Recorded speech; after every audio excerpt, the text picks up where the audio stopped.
So after a lot of trial and error, I have finally created what I consider to be one of the best camera rigs that I have ever got my hands on. I've spent the last few months perfecting my A7S III cinema rig for client use, for handheld B-roll, and just all around functionality.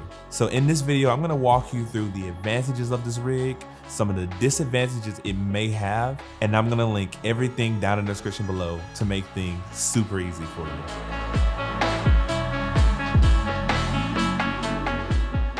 What's going on, guys?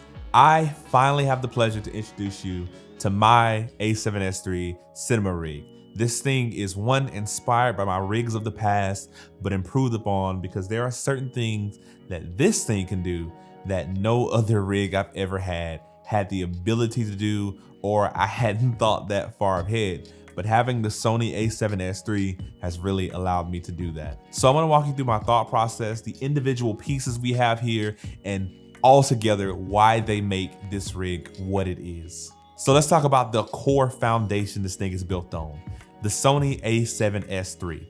This camera has quickly, and I mean quickly, become one of the best things I have ever owned. It is one of the most versatile cameras to ever exist, and pairing a rig like this with the Sony, which has internal image stabilization, you get a wonderful handheld experience. And for those of you who don't know, I am a huge fan of filming handheld. So as someone who's coming from the Blackmagic 6K, I find myself using more manual features on the Sony A7S III. The great thing is I have reliable autofocus if I need it, and I have the ability to manual focus and to tell the story where I want it. Now for the cage. My cage of choice is the full Kondor Blue setup. This thing is gorgeous. I wanted something that was a bit more niche compared to previous setups, or the small rig setups that you may see, and the Kondor Blue cage provided all of that. This is by far the best camera cage I've ever owned, and the attention to detail, the little things like you have a record button on the top handle so you don't have to interact with the record button that's in the cage. The camera is connected on a hot shoe plate so you can quickly remove the camera from the cage if you just need the bare camera without like breaking everything down. And the way everything just fits together perfect has been one of the best things about rig building that I've enjoyed. Just the aesthetic of it all. So if you're a Sony user or you're interested in a new cage setup for your camera, I'm definitely gonna recommend the Kondor Blue because it is one of the best I've used. So to complete my cage setup, I have the top handle from Kondor Blue, which I mentioned earlier. I also have the base plate, which holds two 15mm rods. Both of these rods by Kondor Blue, not because they're Kondor Blue, but because they look incredible. That was something that stood out to me, and it was a good way to get some little bit of flair to the build. There are also a couple of accessories that stand out with the cage, like the blue HDMI cable or the blue dummy batteries. It's the small things that bring this rig together, in my opinion. And now for my monitor of choice. This is a very obvious answer because I'm going with the Ninja. Having the ability to shoot ProRes RAW is incredible. Granted, it's something I don't use often because filming RAW means you get raw output from the camera. That also means you get a lot of noise in your image because you don't have the camera's internal codec protecting itself against the noise, essentially.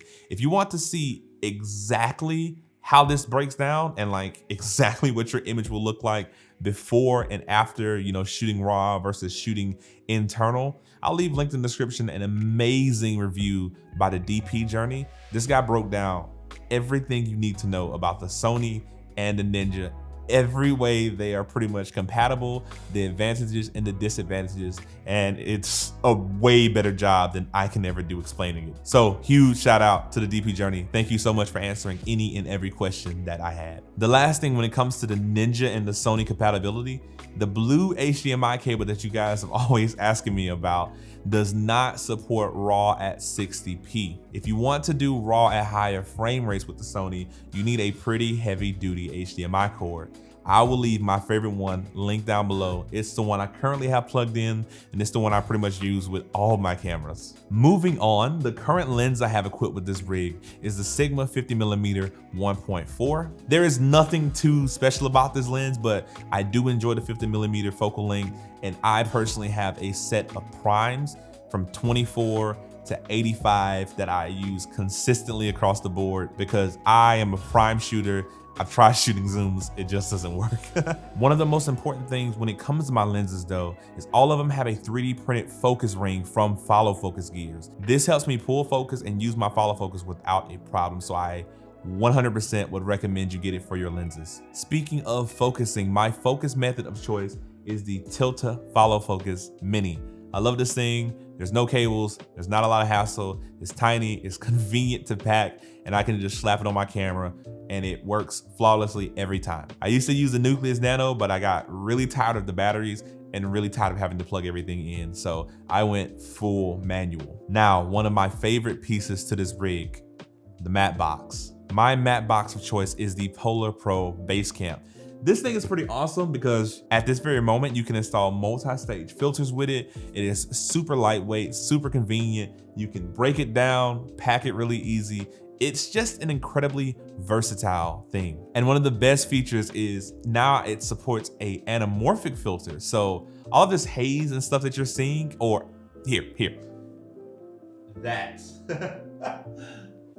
All of the flaring and stuff that you would get for like cinematic footage, you can achieve that with the anamorphic filter that goes into the Polar Pro matte box. So I personally love having this thing be a part of the rig. On the back here, we have the classic V-mount battery that I've always used. It's a 95 watt-hour V-mount, lasts all freaking day. Personally, if I had to redo it, I would get a V-mount battery that has a screen on it. That way it can tell you exactly how much charge is left. This one just has little LED indicators, but it works. And for the V-mount plate, I'm going with the exact same one I use in my Blackmagic rig. This thing is versatile, has a ton of ports. You can run your camera through USB-C to this battery plate if you want to, if you just want to like run and gun and charge that way. But down the line, I may switch to the Kondor Blue one. I currently have it. It looks a lot better with the rig, but I am running into some inconsistencies that I'm trying to figure out. Maybe I have a bad model, maybe I have a bad dummy battery. I am slowly figuring that out. But until then, I'm sticking with the current one I have until I can figure all of that out. So lastly, we have my side handle. I decided to go with a right-sided side handle. It feels so much better. I don't know why I ever went with a left-sided side handle because now I hold the rig on my right and I focus with my left hand, and it just makes so much more sense to me. Maybe it's just me. This is a small rig side handle. I took into consideration the people who were commenting that they don't really trust the NATO rails. So for those people, I got a screw-in side handle just for you. And on top of that side handle, for my audio, I currently run the Rode Video Mic Pro Plus. That is a mouthful. But I use it for the random audio I may capture with this rig. Of course, quick interview setups, or just getting some scratch audio to match along with in post. Normally, I would just go with the Sony K3M XLR adapter to just have full, XLR inputs for the camera, but that thing has been sold out and I won't get mine until like March or April. So for now, Rode Video Mic Pro Plus it is. But yeah, this is the production setup that I have been using and that I plan on using going forward. I've been using this thing a lot paired with the Easy Rig, like dream come true type stuff. But if you are looking for a Sony a7S III production rig, this is mine. This is my recommendation, and I welcome you to copy it one for one because this thing has done me justice so far. If I have any altercations or anything that I may change, I'll keep you guys updated. And if you want to see a build guide of how I built this thing from start to finish, comment below, let me know, because I will gladly make a video on that. This thing is so much fun to build, and plus it's like adult Legos. I get to play all freaking day with cameras. But with that all being said, that's all I have for you today, guys. So if you like this video, give it a thumbs up, and if you loved it, consider subscribing, because I'm bringing you more content just like this every week. So you guys stay safe, you're loved, and I will see you in the next one. Peace.